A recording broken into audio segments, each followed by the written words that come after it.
bounce back to the gyrocopter, stay a little bit too close to each other now, and take a lot of damage slowed down. HFN finally does hit by the stun with the Chain Frost coming in underneath the creep wave. HFN gets blown up real quickly. They do have that Death Ward to the side from the Witch Doctor. Yule Scepter does manage to buy the Death Prophet a lot of time. The Finger of Death will manage to finish him off. It's a 1-for-2 trade right now, and OpenAI 5 are going to keep on diving. They don't have Weehaw yet, so the Witch Doctor may just die for nothing here. The Necropose can't really save him. And OpenAI 5 wins a fight underneath the Tier 1 tower and doesn't even lose their off lane. Look how many sentries they have at top lane. Yeah. And sometimes it just does this. It did it in our games too when I saw the replays. Yeah. They just scatter wards everywhere. It doesn't really seem to be a clear reason why. Still grabbing the mid tower, being able to fight at bottom lane, killing HFN, highest net worth hero in the game. All going to be good things. As now 15 minutes in, the gold lead starting to even up again. Bounty. Bottom lane. Like just the base orb Death Prophet has for the minus armor with the exorcism. Mid lane. Early stun onto the Tide Hunter. Now he does have a haste ring still, so can easily walk it off. Thought about engaging. Still haven't seen a Ravage, I think. Yeah, we haven't. Pain really hasn't given them, I guess, a great opportunity for it. Necrophos going to go for the Hand of Midas, feeling like just got to keep his farm rolling along. Now that they've taken that mid-tier 1 tower, apparently we're going to go for the off lane now. It's OpenAI 5. They've already shown a lot of good control of this area to start with. Just break towers one by one. They took down the mid-tier 1. Now they're going to take down the bottom tier 1. They still have the deep heal. Could start getting aggressive for the tier 2 tower, and that's indeed what's going to happen as Death Prophet going to pop the south under the tower, try to get a little bit more efficiency. Knows that the heal is going to come in here in a second. There were a couple plays that we saw. Healing Sal's always underneath the tower. Frostbite onto the Necropose. He's trying, it looks like he's trying to kind of bait them in to dive a little bit, but not going to happen here. Now the TP start coming in from Pain. They do try and go for the call from Weehaw. Now the Ravage, he actually gets ravaged up before he gets the call with a freezing field in perfect position. They just TP into disaster on the side of Pain. Weehaw does manage to cut down the Gyrocopter, but instantly dies. 2 cores dead on the side of Pain, and as support limping away. King RT may be found by the Crystal Main. He's going to spot him now. The pings are coming out, but I'm not actually getting range of this. Is King RD going to taunt his way out of this situation? You still have the Death Prophet kind of chasing as well, but King RD is so far out now. Yeah. Turns around, gets stunned. He does have a regen rune waiting for him in the bottom lane, so that is indeed a lot of space created by King RD, but still a bad fight for Pain, and it's the first time I believe that OpenAI 5 is now ahead in network. Yeah, 17 minutes in, they've already pushed down the tier 2. There's only 1 left.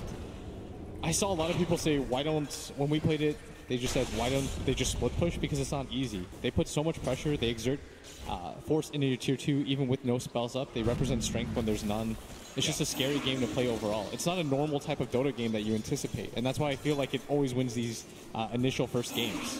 Whenever you're split pushing, like Weehaw did, trying to do that at the top lane, the OpenAI 5 just kind of reads the team fights, and it says, like, that hero is in here, maybe it doesn't have TP or something, maybe it reads something about that, and just says, we're stronger than them, and they just dive towers fearlessly, and it's so hard to just play that split push game without being just punished so heavily in the team fights. Yeah, what happens that's really scary is when you lose all your tier 2 towers like that, you think, well, at least somebody on our team is getting massively farmed. But all it really takes is 1 fight from OpenAI, and they take rats, which is what happened in our set of games. So managed to get a 3-man call. That is a beauty from Weehaw. Might just be able to turn this fight to his favor with the cast bouncing in. Yule Scepter goes up, trying to interrupt. Weehaw still managed to get the call in play, but now with the Chain Frost as well as the exorcism on top of them, they just didn't have enough heroes from Pain to be able to win this engagement, despite the excellent initiation from Weehaw. Even the Lich barely managing to survive there.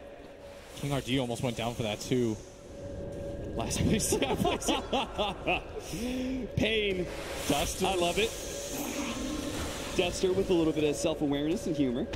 I love Duster. He's got that. He just has such a good sense of humor, and you just don't anticipate it because he's a quiet guy, so you don't really expect it. Yeah. As HFN, you got to be careful here. You are a sniper. So you can't get too close to these guys. They will always read the situation perfectly and know when they can get that kill. you think, maybe I'll be able to pull the creeps off the tower. No, it's you so can't fast. do that. It's so annoying to play against. I remember that was the first thing I tried in first game. I was like, I'm going to Crystal Nova the creeps off the tower. No. OpenAI 5 always kills you in that situation. They're going to turn, try and go for the fight, manage to get the silence on the 2. Plus, Weehaw was not able to get his jump in. It looks like his Blink Dagger was canceled before he can manage to get the initiation out. So now, again, can't get good casts in either, right? That's what I had to play in game 2. Witch Doctor felt impossible to play because they just don't really get hit by the cast very much. They always have really good positioning. So if you're Pain, now you're in a position where... Weehaw, I don't think you're going to bait the bot like that. I'll try to go for the call, fakes it out a little bit, doesn't actually go, and now the Gyrocopter's just kind of walking away in confusion. May still die to the assassinate. Weehaw's going to be there with a golden blade, actually. Top lane, though. They've caught the Necrophos. With the Crystal Maiden, too, they're going to slow him down with the Gauge. The Freezing Field still in range. Ever so barely, and they will be able to take the kill. I like that BM, just let it go. Yeah, just keep it going. You don't need to cast any more spells. Is he going Hannah minus 2? I think everyone's just going Hannah minus in this game. All right. As now you have a 2K gold lead for OpenAI as Chain Frost is thrown out by the Lich. It is still a very tough team to push into, though. Pain Gaming have the big sniper high ground defense, which is always really dangerous. So HFN, in particular, cannot get caught out by OpenAI. But all it takes is one. Trying to get the Blade Mail, Weehaw really needs that. It's going to be very effective against the Gyrocopter, especially. And he's super close to it, so he's just going to try and farm up the jungle, complete that. Radiant's middle tower is And we're going to have an early Roshan attempt for OpenAI 5. I have not seen a Rosh. All the tier 1s and tier 2s. Yeah, we talked about that. Maybe because our games just ended so quickly. But we lasted until 20 minutes. I didn't see a Rosh. Yeah, it's 21-20, and OpenAI 5 decides they're going to Rosh rather than trying to push high ground, which is just a normal smart decision. But at the same time, Weehaw tried to get the initiation. The Reaper Sight and the Assassinate are all used to be able to finish off the Crystal Maiden. The Heat-Seeking Missile will be able to come in, doesn't land. 50 gold for the Necrophos, but it won't offset the damage that was done by a Roshan being taken by OpenAI 5. Who did they give the Aegis to? Gyrocopter. Okay. So, pretty normal decision there, I would say. Oh, nice. Link reaction there for the Tide Hunter. Will be able to slow him down. The Chain Frost keeps on bouncing back to the Axe. And OpenAI 1. Gyrocopter comes in and says, thank you very much. Weehaw with the question mark. I feel like they're just getting outmaneuvered right now, though, Pain. Yeah. They keep sending 1 or 2 heroes to defend. They don't understand that OpenAI is going to close the gap on them, take the tower. It's either you have to be ready as 5 to take that fight, or you don't take the fight at all. It's such a confusing way to play Dota, because most of the time you can get away with a little bit of column A, a little bit of column B, because humans, we're just naturally greedier. We want to play the margins a little bit more. You could fake it out a little bit, you know, so show some strength and think that the enemy will be scared of you, but... Normally, if you have a sniper forward like that, you throw that on a shrapnel. That'll deter most people from just going for the dive. Yeah. 3,000 gold lead now for OpenAI 5 with an Aegis in hands on the Gyrocopter. We'll see how they utilize it, because we always say, okay, you're going to have that Aegis. You want to be able to try and take objectives with it. We'll see if they can actually take a tier 3 or not. Is Weehaw going to get opened up on once again? Spirit Siphon stopping him from being able to get a good call in. Oh, and the Tide Hunter is nearby. Breaks his own invis so that he can arcane boost his DP. Gotta give him the mana love. He did he actually take the Mystic Staff into his stash before he got arcane booted? Or maybe it just got delivered. It was on cooldown. Yeah. I think he maybe put it into his stash before he got arcane booted. I'll have to see it again.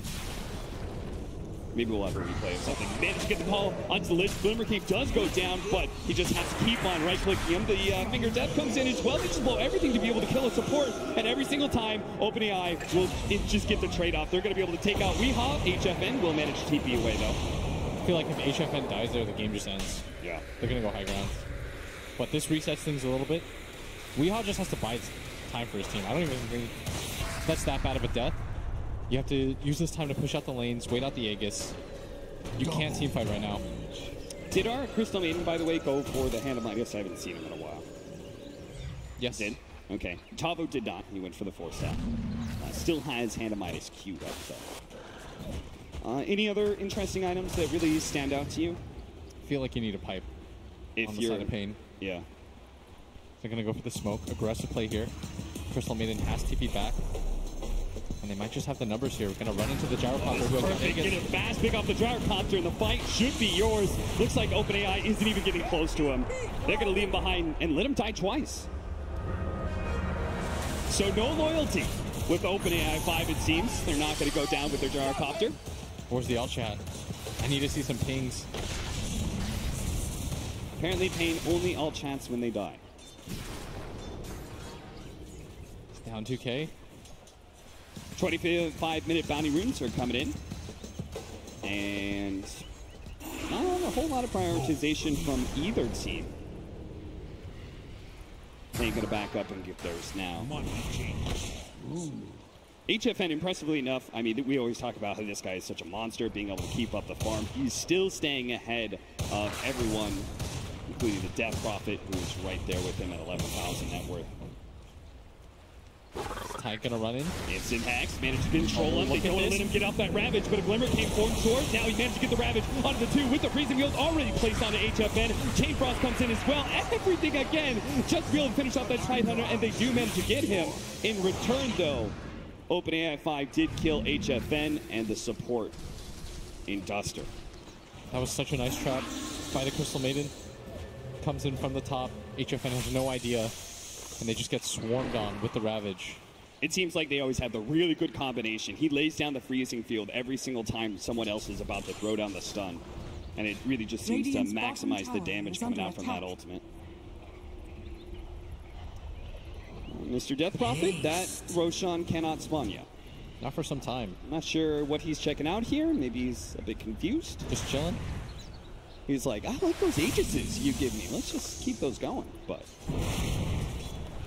in mid lane, Tavo hasted up. Just gonna run and reset things for himself. They just keep on checking it out. This is what you're losing to right now.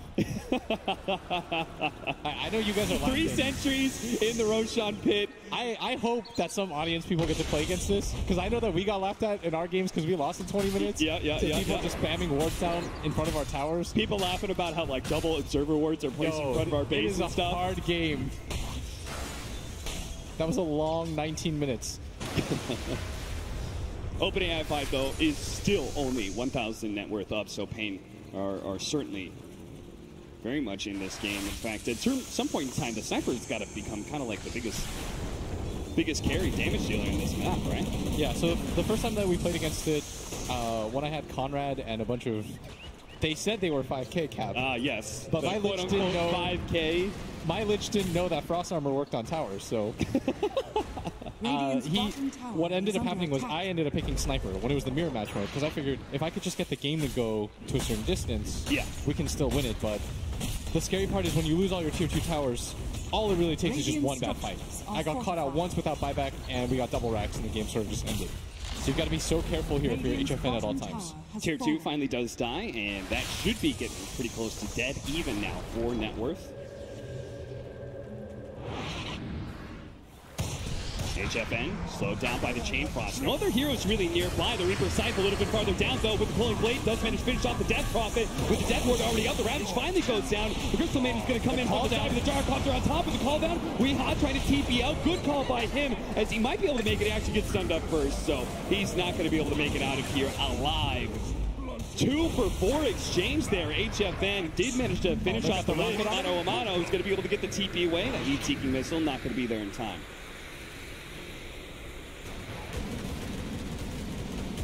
Not the worst fight in the world, but without HFN there, it's just a little bit too awkward. And I don't even know what he provides in the team fights without a BKB. Yeah. You need BKBs at this time to fight. You could see how, like, a Lich single-handedly kind of challenged him and kept him out of that fight, even if it cost the Lich. Where's this ward going? Okay, there it is. Another one right outside of the Roshan pit. Take no pub players. I mean, at least he's buying them, honestly. They're like, why doesn't it see inside the Roshan pit? He got a DD rune out of that. Yeah. He sees it. That double damage rune is indeed still there. Now they're all just walking around.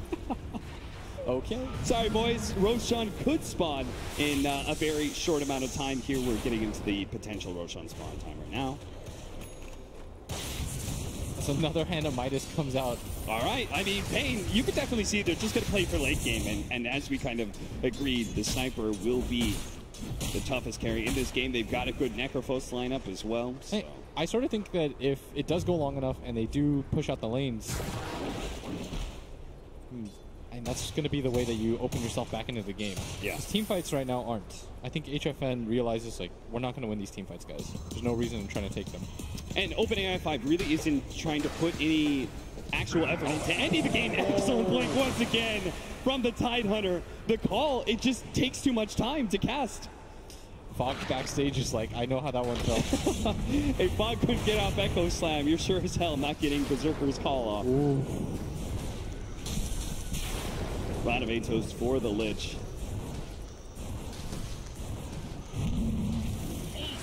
Taking the cooldown instead of the movement speed for the Gyrocopter. Is there any other, have we seen any other talents that have kind of intrigued you, that have been a bit different? Oh, he did take the cooldown cooldown. Yeah. What's it bring it to? Now 20 seconds. 20 seconds. There's just so many of them who always got the movement speed. And the movement speed pairs really well with your hero. Now we've got another good form of initiation, the Blink Dagger onto King RD. I really like what Payne is doing. They're just focusing in on pushing out this bottom lane repeatedly as Roshan. And they gave it to Lich. Okay, that's a Lich with Aegis. And Cheese. Apparently he was the man to challenge HFN Sniper. They feel like, well, he's got to get an extra life if he wants to take on the Sniper then. They are metas ahead. Keep your supports alive. Now, all of you, every single one of you watching this, you can use this as an excuse now. When you steal the Aegis from your carry, you can say, I saw OpenAI 5 do it on stage at the International. Yeah, and they bought wards. Yeah. That's something that happens in some of my games. The trade-off was Payne still holds a really good control of this bottom lane. You could see they're kind of waiting for the pick-off in order to go into the high ground, right? Yes. They're doing the same thing that OpenAI is. OpenAI really wants to take a team fight, I think, at this point. It's 31 minutes in. I'm not really sure what more you wait for. There's just a whole amalgamation of items there on the Tidehunter that I'm not sure exactly what's going into what. Maybe he's trying to build a pipe eventually.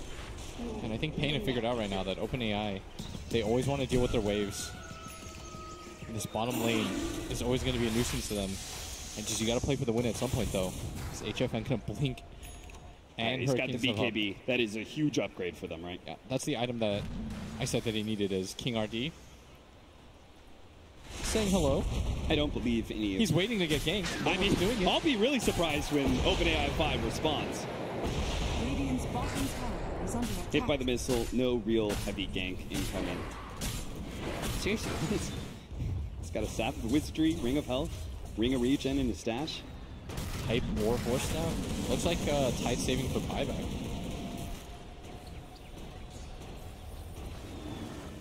Glimmer Cape in the stash for the Lich. It's interesting, they just keep on changing out. Yes, this game looks like Payne have figured out a way to extend it. Radiant's bottom tower is Weehawk under continues attack. to play this bottom lane now, waits for somebody to come in, stays around the area. As if OpenAI is going to win this, they need to start setting traps. Yeah. Because Weehawk can do this all day with his Boots of Travels. And you could see, like, Payne is just putting all their net worth into just HFN Sniper because they read it's a game-winning hero, whereas OpenAI 5, they're, like, just seems to be taking turns, picking up farm, and as a result, OpenAI 5 still has a slight net worth lead, but HFN himself is sitting almost 6,000 gold ahead of the Gyrocopter in second place. Yeah, most of the net worth difference is represented by the two supports being so poor on the side of Payne. Yeah. Is Crystal Maiden going to jump forward? Crystal Maiden not able to catch anybody. The Rod of Atos will be able to slow him down. A blink in from the Crystal Maiden, catches with a Frostbite. That will be a dead duster. And finally a kill for OpenAI as in mid lane. Death Prophet did pop the ulti. Moving forwards here, the BKB, heat-seeking missile, chasing down the Necrophos, but King RD is still sitting with this Invis Rune, which may come as a big surprise to OpenAI 5 if they can feel that emotion. Dire's middle tower is under So another rocket flies out. That is still backdoor protection up. Gotta kill the creeps.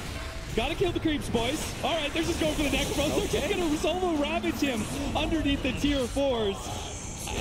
And Pain is like, well, you still had backdoor protection up, so we're just going to try and draw the game. Look at King RD is pulling the creep wave, which is super smart at this point. Weehaw. Gonna nice dunk on the courier. Will use the movement speed to be able to close the gap a little bit more. Ranabetos managed to get the BKB off. Doesn't get the call though. Yule Scepter goes off, but still, Death Prophet in serious trouble with assassination coming in. He does die. HFN battling it out with his BKB, trying to finish up the Lich, but there goes that extra bit of cheese. Managed to get the extra life onto the Lich. Will finally go down, but that's just the Aegis, boys. You forgot they gave it to a support. King RD with the force snap will be able to protect HFN. It's going to be the Gyrocopter still in trouble with Assassinate on him. Almost getting the call. Don't really need it though. That will be the Lich down. Died almost 3 different times there. And without a Ravage, you could see Pain where they were like, okay, it's time to team fight. Yo, that was us. Please. Hey, Duster, you chill. I thought we were cool, homie. Oh my lord. I was being nice to Duster. No, to be fair, we didn't make it to 35 minutes. Yo, Duster's died like 7 times in this game. Please calm down. A Blink Hex, a pickoff on the Tidehunter.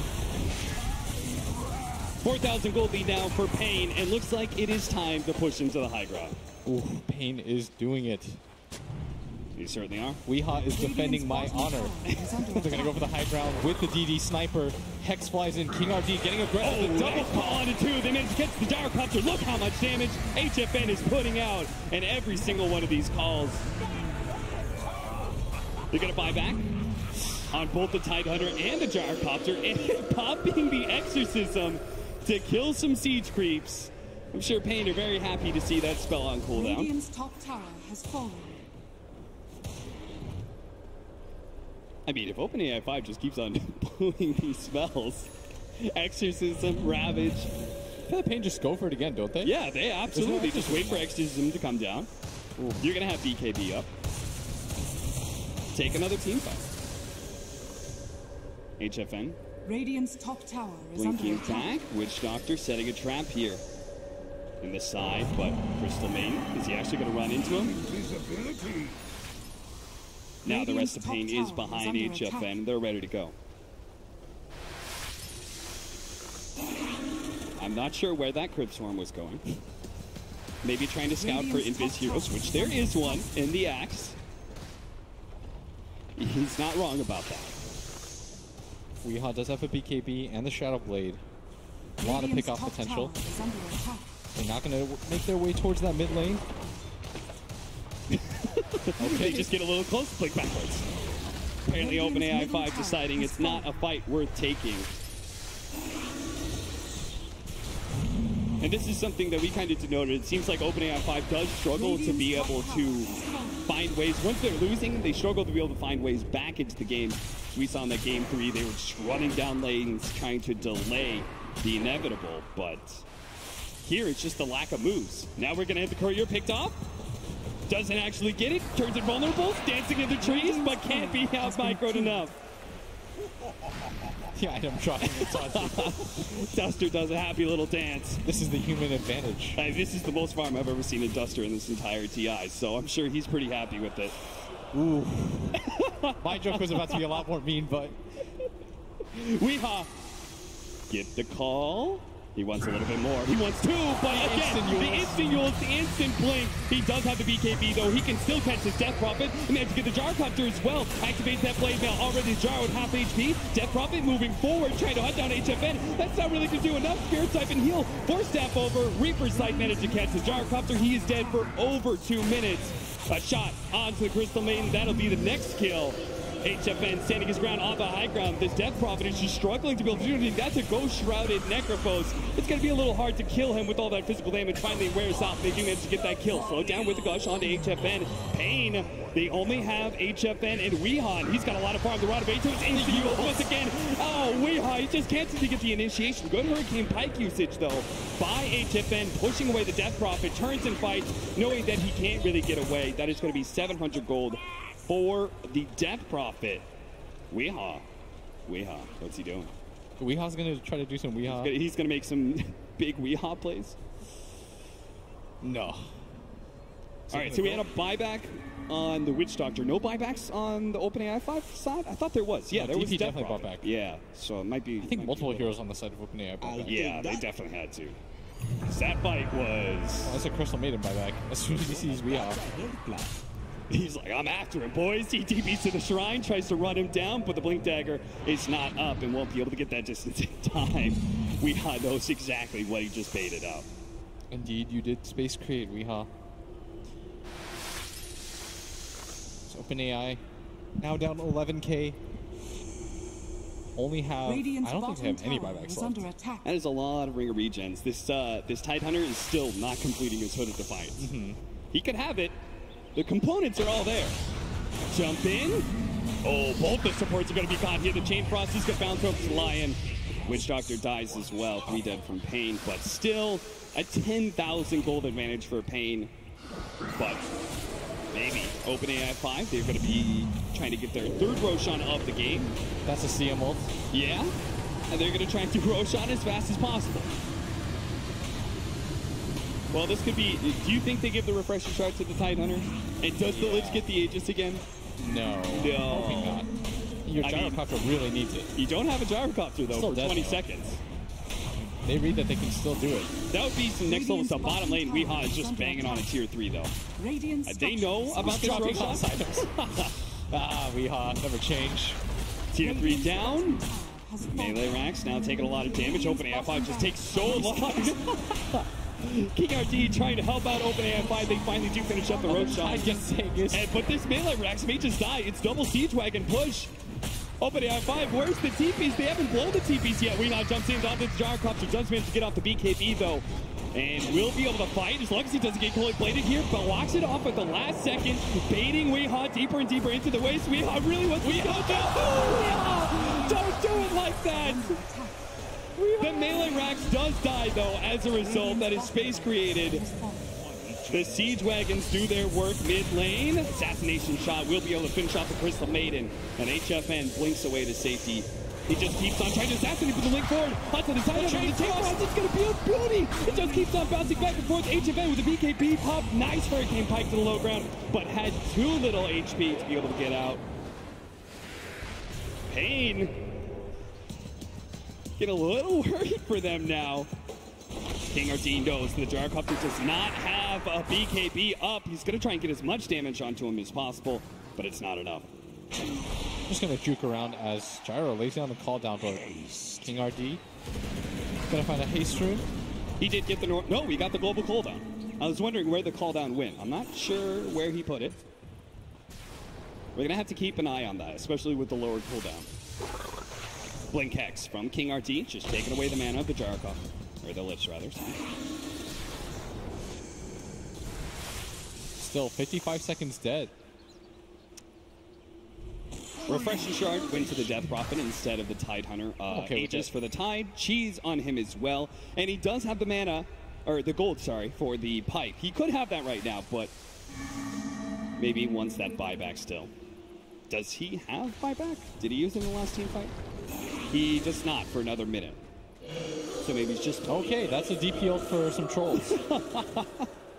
You got a refresher, why not? I mean, those are deadly neutrals. That is a farming ulti if I've ever seen one. He's got to get his BKB. And he also probably thinks, you know, Exorcism grants haste. Why not move super fast? I cannot explain that one. The good news is I won't hurt any feelings by saying that was a bad move. Nobody's gonna complain to you on Twitter about it? No, I'm good, I'm safe. Alright, as they're gonna move down towards this bottom lane again, Pain, this is the area that they were most successful around. Trying to get aggressive, but the gold lead was once 12k, now it's 6. And Crystal Maiden thinking about going an Aghanim Scepter or BKB seems Not sure what that Mithril Hammer is doing there with the point booster as well. Radiant's bottom shrine is under attack. BKB would be super nice. I see. I hear a Chain Frost. Yeah. They're not afraid to throw down ultimates to kill creep waves. Radiant's Weehaw bottom is shrine impressed. Has fallen. Read all that out of one period. He's going to get a Missile Blade on Weehaw. Did he go? What are the talents he's got? Yeah, he went for the attacks proc counter helix. I was about to say. All that attack speed that he got from the level 10 talent. And he went the Battle Hunger DPS as well.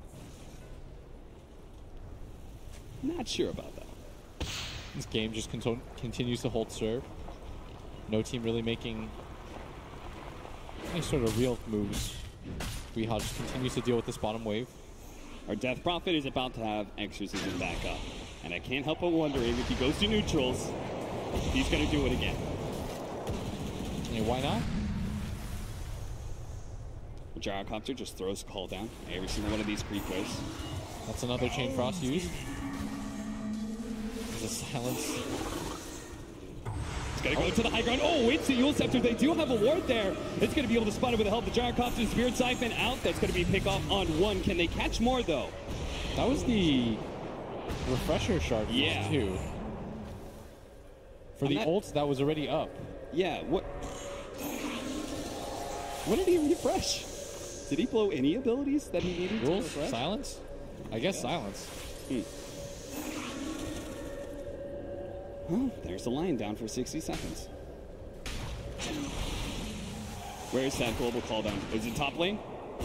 Okay. Not really on the mark there. Close, close. Wave. But Exorcism is down, so I'm not sure how OpenAI plans to be able to push to the high ground. Dire's middle tower is Aghanim under Scepter attack. for Lich. Seen a lot of good Chain Frost so far in this game. Throwing down the random sentries. Oh, Weehaw. Nice pick up on the Crystal Maiden. That's a 500 gold bounty again because the Crystal Maiden has 15,000 net worth.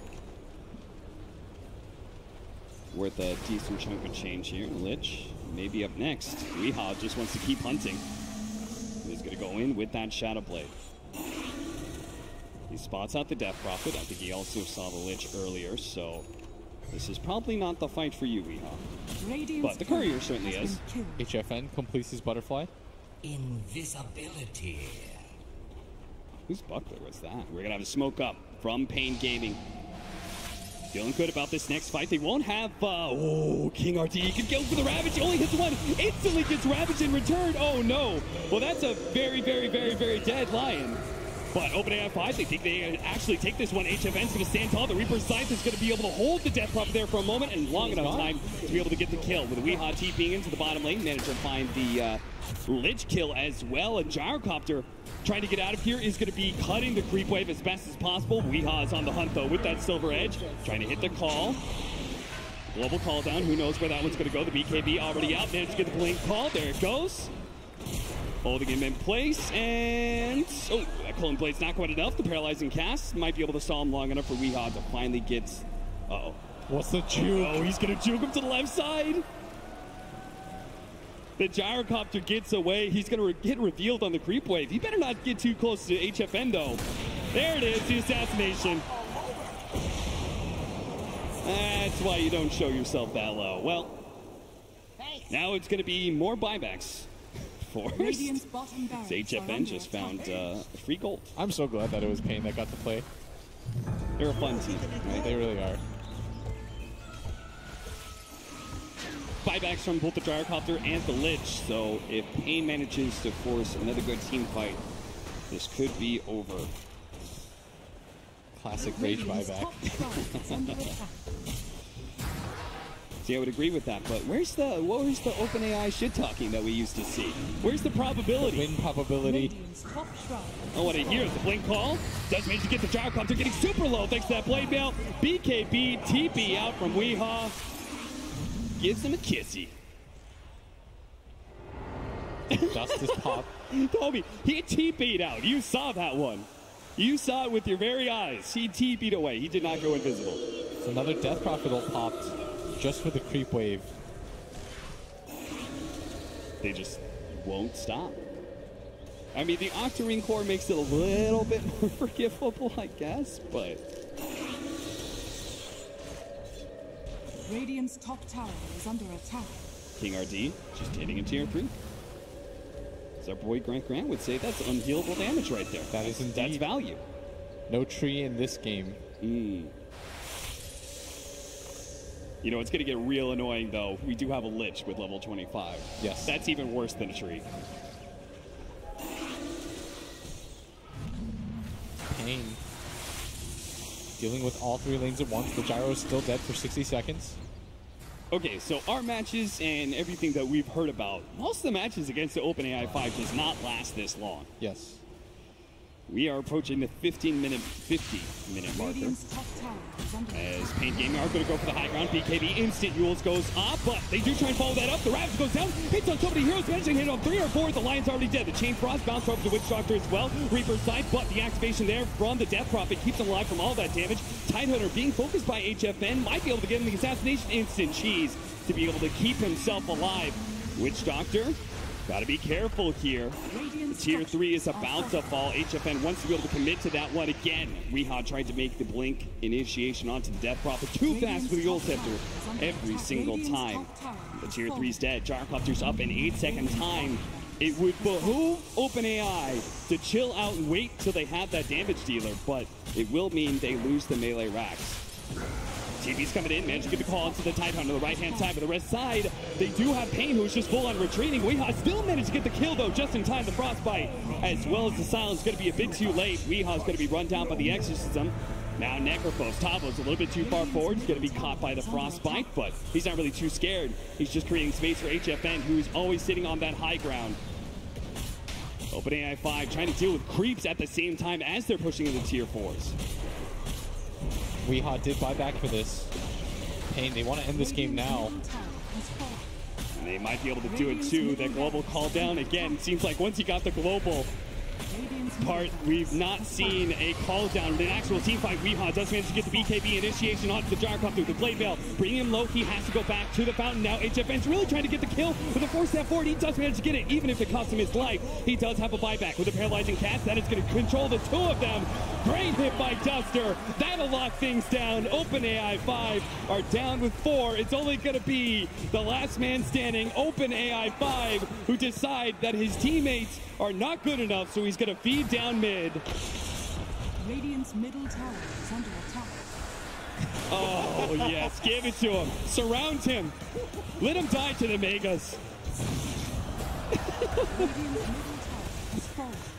They just keep him stunned in place. Radiant's middle tower Let the creeps do their is under work and eventually does take out. HFN takes the kill. That is 5 dead. And Pain Gaming have won the first game against OpenAI 5.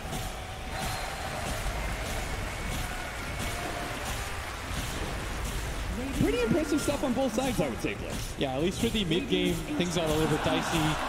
Pain was losing for the majority of the other game. Tavo having a blast. I'm so glad that we got to see Pain again on the stage. You know what? Even though Duster flamed us, I still rooted for him the entire time. Yep, I'm glad Team Pain won. Goes to show that at least there are some humans competent enough to beat the OpenAI 5. Oh, and what a great bunch of guys to be able to watch.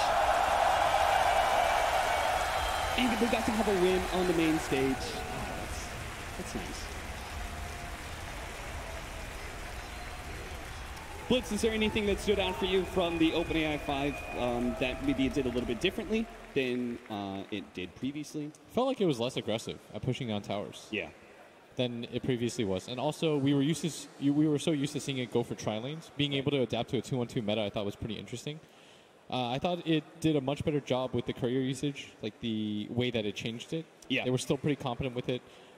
They did get it sniped a few times.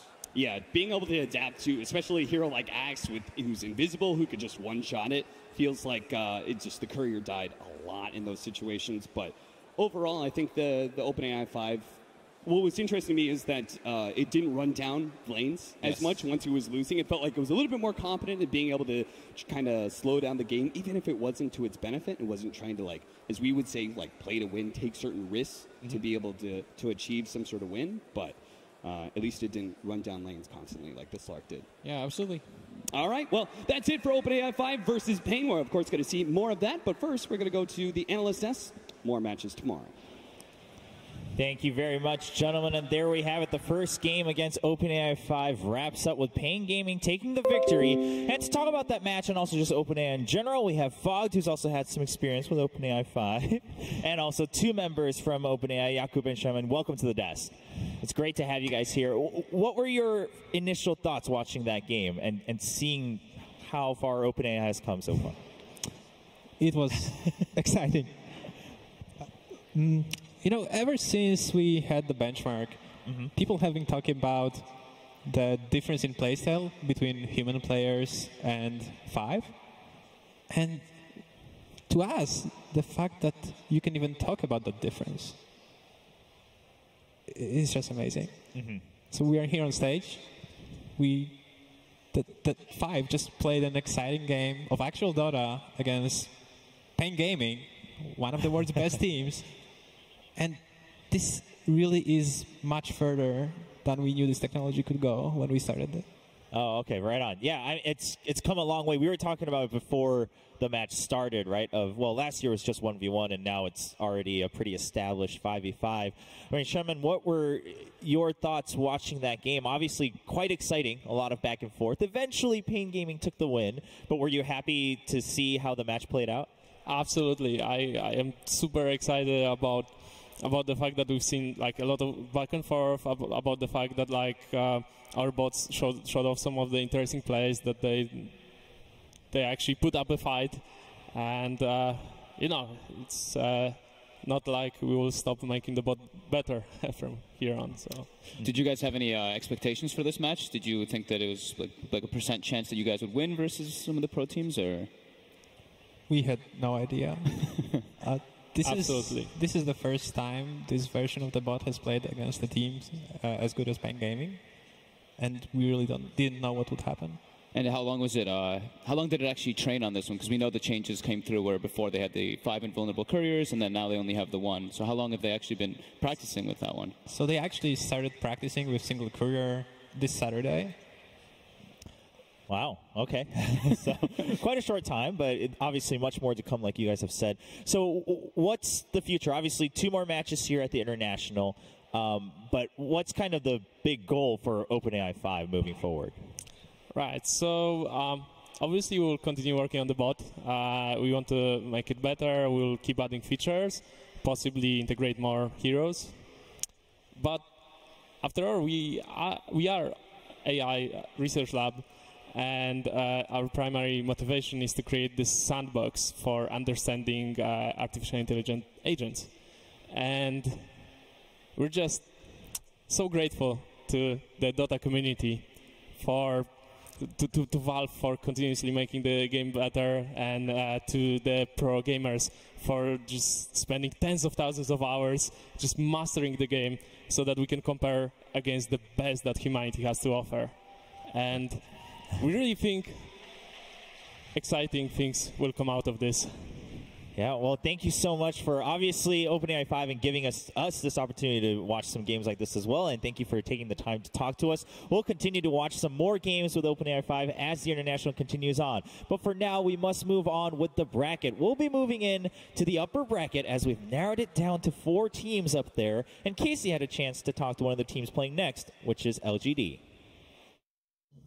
You guys went through some pretty public roster changes at the end of last year, and now here you are coming in 3rd in the DPC rating, so obviously it worked. Can you walk us through a little bit of how the last 6 months have gone for you as a team?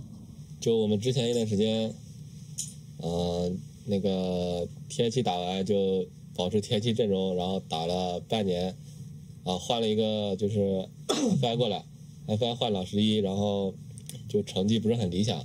然后后面中途又换了几天人，然后发现也不是很行，然然后后面就查理斯和查诺瓦过来，然后打的觉得挺好的，然后就一直这样打了。So you mentioned that it was the addition of Xnova and Chalice that really seemed to gel. Why do you think those two players in particular were what your team needed? 就可能他们两个比别人要厉害一些吧，水平高一点。There are a lot of good players to pick from, though. What about them added what you needed to the team? 就他们的那个打法就跟我们比较有默契吧，打起来就打起来很舒服。然后有些人也打得很好，但是跟我们就是打不到一起去，打起来不舒服，就会打得不好。What has been the biggest lesson that you've learned playing together in the last 6 months? Was there any one tournament where you learned the most about what you needed to work on as a team before TI? SLI 第4赛季跟液体的决赛吧，然后那之后我们就疯狂学习液体吧。Are there any teams that you think might give you the biggest challenge? 最大威胁应该都是Liquid跟 VP 吧，这两队。How would you all describe FY as a captain, as a leader on the team? 在说之前我都不知道他是队长。他可能自己都不知道自己是队长。对，其实就我们也没有队长了，就大家都差不多了。So when you're playing, who takes on the leadership role? 该就不同时间点不同的人，该谁做谁做。How do you think that you've been able to come together as a team comprised of some of the youngest players at TI and some of the biggest veterans of Dota? 就是打完看录像嘛，就会一起看录像，就会在旁边说，就是怎么就教吧。Do you feel the pressure of TI? 压力是一定有的吧，但是也是尽量的。A lot of people say that you are the best chance for the winners of TI to come from China this year. Do you agree? Do you think you're the only team that can from China who can beat VP and Liquid? 我觉得我们最大对手应该不是其他队伍吧，就可能我们自己，如果我们自己不是状况的话，就是还是挺厉害的。就我们最怕的是，就是自己队内出现一些状况。This next question is directed at FY and maybe. How do you see the younger players of Dota playing differently than perhaps the old guard has? How has the scene changed since you've been playing? 就是每个版本都不一样嘛，然后一些选手擅长的东西也不一样吧。就是总体来说还是变厉害了一点。老选手就是比较多的经验嘛，然后新人比较多的一些对线啊，还有一些某个特定英雄比较厉害啊，就这两点比较区别开吧。What would it mean to win the Aegis this year? 如果夺冠的话，就算是我们职业选手里面完成了自己的梦想吧。Thank you. Thank you very much. There we have it. LGD coming in as a strong contender, going for that title. Of course, their next matchup, perhaps one of, if not the strongest opponent here. But let's talk about LGD a little bit first before we move on. A lot of people are looking at this team, not even just now, but as the bracket started, as if they might be one of the best contenders to go up against Team Liquid. Winner, do you think that continues to stand as we've seen both of these teams progress through the bracket? Yeah, I mean, I can see that. I think LGD so far has been playing really, really well. Even through the group stage, they've been improving, and they've been picking a lot more different heroes compared to before, steadily improving. I definitely can see them being one of the strongest opponents for Liquid. Mm-hmm. And March, what about your thoughts? Obviously, as they've both survived their first round quite convincingly, they've moved on 2-0. Do you think that LGD can overturn Liquid here? For me, I think Liquid has more edge because LGD is very strong coming in here. I think they're almost the second best team, because they beat VP, right? Mm-hmm. And we can say that for now. But if you take a look at the number of the heroes that Liquid plays, they play so many different heroes. I have seen Mind Control playing Draw Ranger, and it's so hard to predict what they're gonna do. And Liquid being such a strong laner, I'm not sure if LG has what it takes to win this game. Right on. Yeah, I mean, it seems like so much. It's always been so much about the draft, but as we're going through the international, we're seeing that evolve more and more. Well, the players are ready. We are in the upper bracket semifinals, and this first matchup will be between two very strong contenders. The first team to enter the arena will be LGD.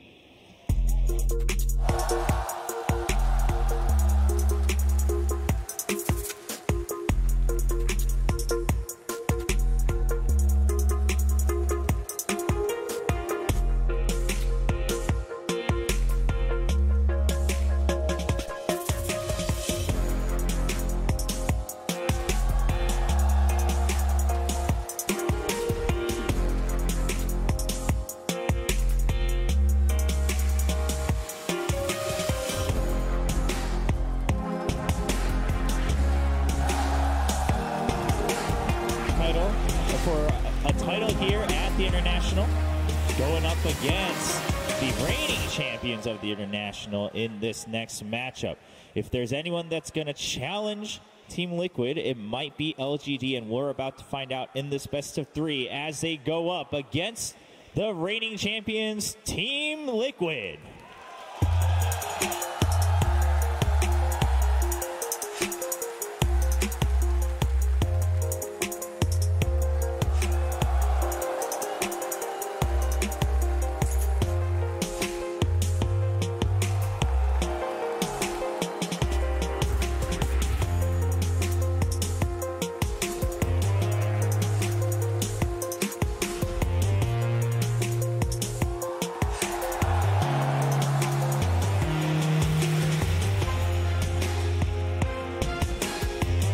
You can hear the roar of the fans as we see them come back to the stage. They've been showing a great set of games so far here at the International 2018. And will they continue? We'll find out. A lot of people expecting them to stay at the top as they've just shown growth even while being reigning champions. You tend to falter a little bit, get a little bit too relaxed, but Team Liquid has shown that they're staying true together, they're staying as a team, and they're growing nonstop, Trent.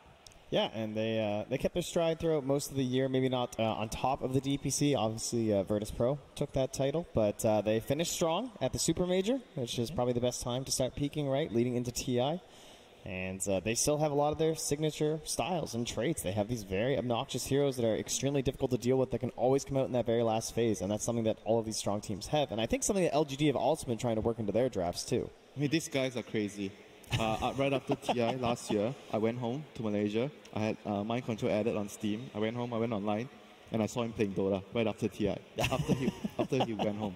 That's how dedicated those guys are. Yeah, and that's what it takes, right? I mean, you win. You can't just say, oh, well, I won, so I guess I'll take a 3-month break before I come back for the next season. I mean, it just never stops. And if you have that drive to want to be a back-to-back winner or a second winner another year, obviously you have to go on. But that shows a lot, I think, about who Team Liquid are and being able to stay as that team moving forward. Well, we always talk about, well, it's TI, right? Anything can happen at TI. The pressure's there. What has to happen for LGD? We hinted a little bit about the draft, but winner, I mean, is it just something new we have to expect from the draft that we've never seen before, or is there something more that you think they can exploit against Team Liquid? I think LGD is probably going to just try to focus on themselves. We see that more from the Chinese teams. They don't really try to counter-pick too much, maybe if you compare to like Secret or Liquid. Where LGD would try to like focus on a plan. They have this pre-made plan for the game. You're going to see them pick their first few heroes really quickly, and they're just going to try to stick to their guns and ban the right heroes in the second phase. That's what I feel they would do. Okay. And March, that's what you were talking about, though, earlier, correct? If they just focus on themselves, while they might be able to play a game that they're used to, Liquid's probably a step or two ahead at that point. If I were LGD, I'll cross out like the bans like Broodmother. They tried giving it to... Actually, I'm not 100% sure about it. They gave them Brood and Io. Okay, so I think maybe they were LGD was trying to figure that out, thinking that they were going to meet them here, try it out. Like, do you think, like, feel it, and then do we think we can play against it in the main stage or not? They probably have decided it, and then they will either ban it or play against it, and that's what I think I'll try to do if I was LGD. Yeah. All right. And Trent, I mean, does it just have to be some type of miracle here for LGD and something that we can't expect, or do you think there's some concrete moves they can make? No, I mean, look at the opening of this winner's bracket, right? where was Liquid? They played up against Optic. Pretty quick, 2-0. Okay, expected. LGD, Virtus Pro, pretty decisive 2-0 as well. Virtus Pro, like, they made Virtus Pro not look like a top-tier team. They did not look like a top-tier team at all. And I think a lot of that came just from the overall game plan and vision. It looked extremely well planned out from LGD. We just kept talking through the entire game how they could see Virtus Pro everywhere. No matter where they went, they saw the movements coming, they planned accordingly, and if they can do that same sort of a battle up against Liquid, maybe focusing on some of those vision heroes, and maybe they can make Liquid look like fools too. Maybe. I mean, that's true, right? A lot of people, I think, expected, oh, that's going to be the game as we start the main stage that might go to 3 games. And then LGD wrapped it up pretty quick and made short work of VP, moving on 2-0, as did Liquid against Optic. Well, let's talk a little bit on the Liquid side then. I mean, we keep kind of putting them on this pedestal, partly because they deserve to be there so far. But do you think that they'll continue to evolve, or do you think now that we're in the later stages, they'll kind of play it safe until, let's say, maybe they lose a game 1 and then they start to bring out some new cards? Maybe, possibly. Like, first game, you might see them, like, trying to give away, like, some hero that, you know, LGD is going to, like, favor.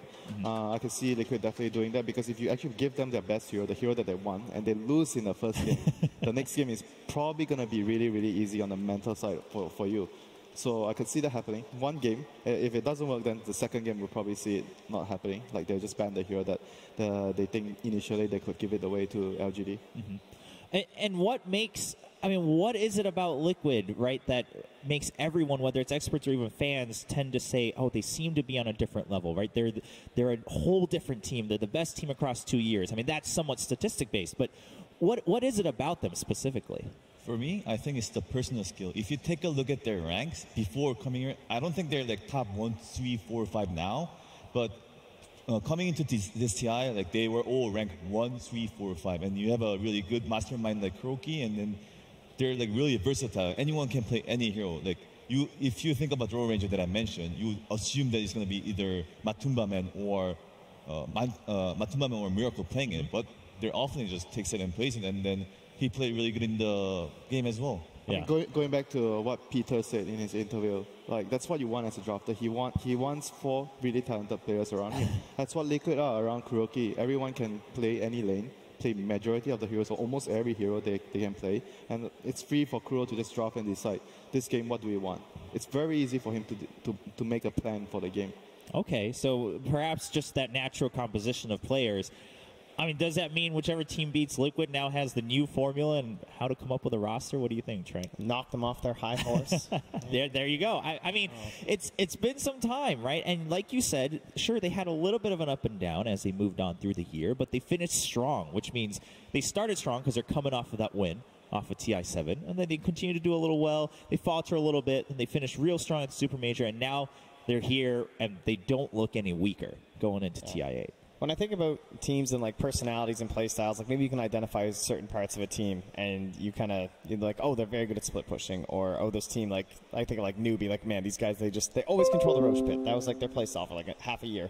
Then I look at Liquid and it feels like they can just do everything so well. If I had to pick one thing, it feels like they're never out of the game, no matter what. No other team is like that to me, to the point where you cannot relax against these guys. Because if you do, their timings, I would say. They're very good at the timing. That's true. That's what won them TI last year, was this idea of just like the Necrophos or the Aghanim Scepter on the Keeper of the Light. That sort of a strategy of just like hitting that perfect mark on those difficult strats. And that's what's caused a lot of teams to falter here. You think about TNC with that Pugna sort of a strat. That game, they had that game in the bag. It felt like they were going to win that, but they didn't hit their timing. And Liquid are someone who can not only hit those timings, but they'll punish you so hard if you don't hit yours. Yeah, and obviously with Team Liquid comes the whole story of, can they do it, right? Can they do back-to-back winners? Can they be back-to-back winners with the same 5 people? Can they be the first ones to win 2 titles, which, you know, I know some people are a little torn on, right? It's exciting on one hand because it'd be the first, but at the same time, it's been kind of cool to see just new people come back and continue to come by with new rosters and win new titles, and that's in some ways been the beauty of the International, that it's that hard to continue winning. I mean, most of the people who don't want Liquid to win are the previous TI winners. You know, they they want to be the first ones to win it twice. Fair enough. Fair enough. You should have heard Denny back there. It was like, LGD, please. That's true. That's true. I saw that a little bit as well. Well, obviously, you know, I think a lot of people are able to see that as well as we just grow in TI, it's getting harder, right, for there to not be another back-to-back winner, whether it's individual or as a team. And we've heard, even the other captains say it in their winners interviews or even exit interviews, that it's been getting harder. Puppy says the only difference that I feel is that it's just harder to move on every year. And I think, you guys would agree as you're watching too, right, March, just that the game has evolved so much. It definitely did. I was trying to come back as a player prior to this TI, and then I was taking a look at the team and analyzing the replay and what other people did, and then it just didn't feel the same. People were so much better, and then before I felt like, if I come back, I can take this team. But now that I look at it, are there any teams that I can actually win against? That's what I kind of felt. Yeah, you kind of can't stay out of touch for too long. I had a period of time where I stopped playing Dota for half a year because I had to deal with my personal issues. And when I came back, I was like, what is happening? It took me 1 year to slowly regain the touch of the game, the game sense and everything was so difficult. Why are you looking at me when you say that? I know it's been a couple years, but we're back. Well, the game is ready, so we don't need to worry about that because we're about to watch perhaps one of the most exciting matchups at the International 8. This is the upper bracket. PSG LGD versus Team Liquid. Game 1. Game 1 in a best of 3 in the upper bracket semifinals. The winner will continue on and be safe in the upper bracket, while the loser of this match will move down to the lower bracket. Best of 3 between the reigning champions and a strong contender in LGD. And the draft has kicked off. We will be seeing those picks come up soon. And the bands. If I'm playing against Liquid, I would probably try to draft more team fight, because I remember from last year when LGD Forever Young almost beat Liquid. They actually had in all the drafts in that series, they tried to pick more team fight. And Liquid, on the other hand, they had this Nature's Prophet Terrorblade. They were really focusing on winning their lanes, and they won their lanes. But when the team fight comes, their enemy tried to get good engages and try to come back into the game, and that was what happened. They were losing at first, LFY, and throughout the team fights, they were slowly coming back into the game. Right, and we do see the picks starting to come through, and Chantress being picked up by Team Liquid. Yeah, so the IO is the big question mark that's in there, right? That was their opportunity here for Liquid if they want to take it. So now they're kind of pressuring LGD, but when you're playing up against this IO, maybe you're the Enchantress, it's one of those heroes that can kind of snipe the hero from the back lines. And there you have it. How shocking. Who would have thought? So all these heroes that are inbound heroes in this patch is out there because they had to ban. Liquid started off banning Kunkka, and then PSG LG had to ban Brood Mother. That's why these kind of OP heroes are all open here. Then when you ban Kunkka, isn't Kunkka... I remember teams before this, they regard Kunkka as a good hero against Gyrocopter. You will kind of counter him throughout, the way you play the game, because the bolt will reduce the flat cannon damage, and you'll be able to make him kind of semi-useless in team fights. I feel like Liquid coming in here prepared. I think they banned Kunkka to force LGD ban Brood Mother, because Kunkka maybe is a comfort hero. Yeah, that is true. That is true. And then Liquid is not afraid of picking the Brood Mother first pick. So they were expecting them to happen, and so I think Liquid is expected these 4 picks up to this far. Okay. Maybe not getting the Enchantress, but yeah, I think the Chen ban maybe was a bit surprising me. I thought maybe that would be Ench instead, but. Well, showing a little confidence then in that they have a strategy, and if it doesn't work out, they can just split the heroes that are left. It's been interesting, too, because although Ench has been one of the most involved heroes in our drafts, we barely see her, of course, because she is just always in the ban category. But one of the benefits of this hero is that it allows you to run some of these more traditional roamer-type heroes, people that aren't necessarily the strongest heroes in the laning phase, but have this great spike afterward with just a single item. You think about Earth Spirit and Earthshaker being two of those key heroes that we'll often see with the Ench because of that. So Liquid already looking good because that Earthshaker with that combos of the AoE, stunning, damage, very good against the IO +1. It's not only that though. When you have, I think when you have Enchantress, you want your position 4 hero to have a lot of lockdown. We see Tusk, we see Nyx paired with Enchantress, and Earthshaker is kind of the same kind of hero for that.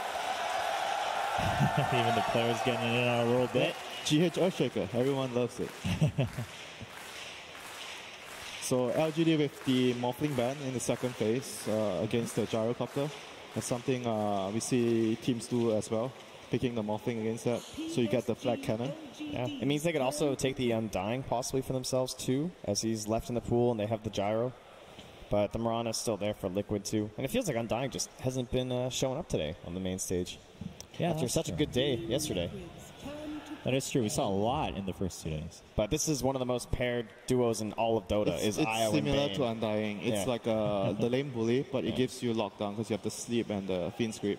And usually Bane and the Io is a good combo together because Bane can, like you said, move around the map, find someone, sleep someone, and Io can just TP on top of it. And if you can get that from position 4, there's more flexibility that you can have from when you're choosing the position 3 hero. So I like the 4th position pick here. 5 seconds remaining. Do you like a Phoenix or Wyvern this game for Liquid? For Kuro's hero, Kuro's hero to bolster their team fight. I think when you're playing against a relocate, you definitely don't want to try to split around the map too much because you get caught very likely. So you want to focus more on staying together. Wow. I like the Lich versus the Io +1, but I definitely can appreciate the Io, just because Lich has no way to deal with the Bane now, if there's like a Fiend's Grip going on, but that'll be GH's concern, it seems. I feel like Lich makes the lane much more versatile, and then